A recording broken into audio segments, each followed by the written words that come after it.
Journalist based in the UK who writes extensively on Middle East issues. So the Arab League has also decided to halt all diplomatic cooperation with Syria's government, putting it effectively into further isolation. What do you think could be the consequences of such unanimity in the Arab world against the Assad regime? Well, I don't think that those regimes really represent the individuals in those specific countries. I mean, the Arab League now has become almost simply a tool of the West, because most of the most powerful countries in there are very much under the Western petrodollar influence, and they don't represent their people either. They're monarchies, almost all of them. They also have horrendous human rights records, so I don't think that the Arab League really represents the Arab people in any way nowadays. Let's not forget also in December and January we had an Arab League sponsored investigation into Syria looking at exactly what was going on. The only trouble is that hasn't surfaced, that report, except on the internet, because it was leaked. The reason for that is that it didn't come up with what the Western Arab leaders and the Western press wanted to hear, which was, first of all, that there are all sorts of third forces within Syria who are killing people. These are armed gangs, armed groups running around and causing a lot of these civilian deaths, rather than, as we keep hearing, the Syrian forces. The other thing is media lies. Very simple. The Arab League went round Syria and they were finding that the attacks we were being told about here in the West on our TV night after night simply hadn't happened, many of them. And so what we're seeing is a really quite a horrendous situation in Syria. Certainly it looks to me as if NATO are trying to just simply replay the script that they wrote for the Libyan uprising, but I don't think that that's going to happen. And also let me say that I don't think there will be a sort of peaceful intervention by the UN in any way at the moment, because those Free Syrian Army rebels, and indeed Al-Qaeda, has very strong links to the West. It was the West that originally created Al-Qaeda in Afghanistan, and also we've got a very strange element going on, and that is that many of the fighters within Syria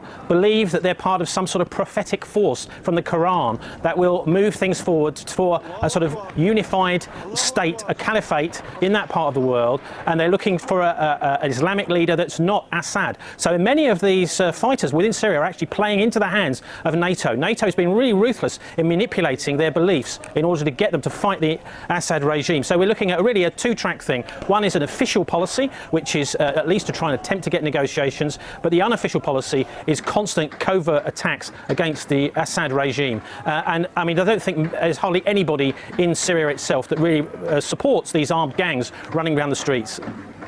Now, the Pentagon says it's weighing up a theoretical military action in Syria. What do you make of that? Well, it's absolutely not acceptable without a United Nations Security Council resolution, which the Chinese and the Russians have blocked, quite rightly in my view. The last thing we need is a massive intervention in that part of the world. Assad has made it absolutely crystal clear, if there is an intervention in Syria, he will then attack Israel. This is just exactly what Saddam Hussein did back during the First Gulf War back in the early 1990s. And you'll see that if that does happen, this will massively up the game, and there will be a horrendous, possibly even nuclear exchange in the Middle East, which could be the first shots of a third world war. So I think if the West does intervene in that way, it is absolutely inexcusable, totally inexcusable, and it shows that they have absolutely no regard for the international rule of law. All right, how can the stance of the Arab League against the Syrian regime, do you think, affect the potential negotiation process in Syria that Russia and China are pushing for? Well, I think the Arab League needs to make it absolutely clear, first of all, that the West and NATO should stop supporting these rebels. Let's not forget that the head of the so-called Free Syrian Army is actually a Libyan man who spent much of his time living in Ireland. He's very close to the Western security services, and I think the Arab League needs to make sure that there's a severing of the link between NATO and the Western security services and the so-called Free Syrian Army. The other thing is we need absolute guarantees that there aren't covert operations going on by Western special forces now around and within Syria. So I think the Arab League needs to get tough with the West in order to bring peace, and also to tell these Free Syrian Army people that there must be a negotiated peace, a negotiated settlement. That is actually the only way to save the Syrian people and to save that part of the world at the moment, it seems. And the West, it seems, unfortunately, is hell-bent on more conflict in Syria and replaying the horrendous situation that's now in Libya. Let's not forget, in Libya we've now got roughly 10,000 political prisoners.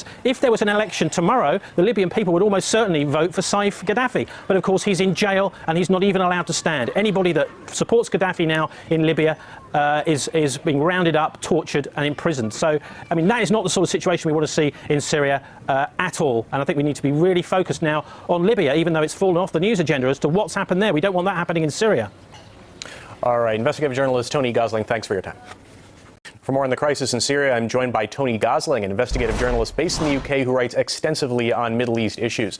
So the Arab League has also decided to halt all diplomatic cooperation with Syria's government, putting it effectively into further isolation. What do you think could be the consequences of such unanimity in the Arab world against the Assad regime?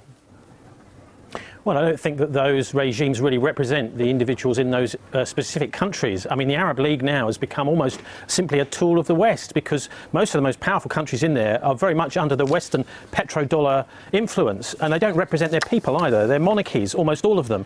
They also have horrendous human rights records, so I don't think that the Arab League really represents the Arab people in any way nowadays. They're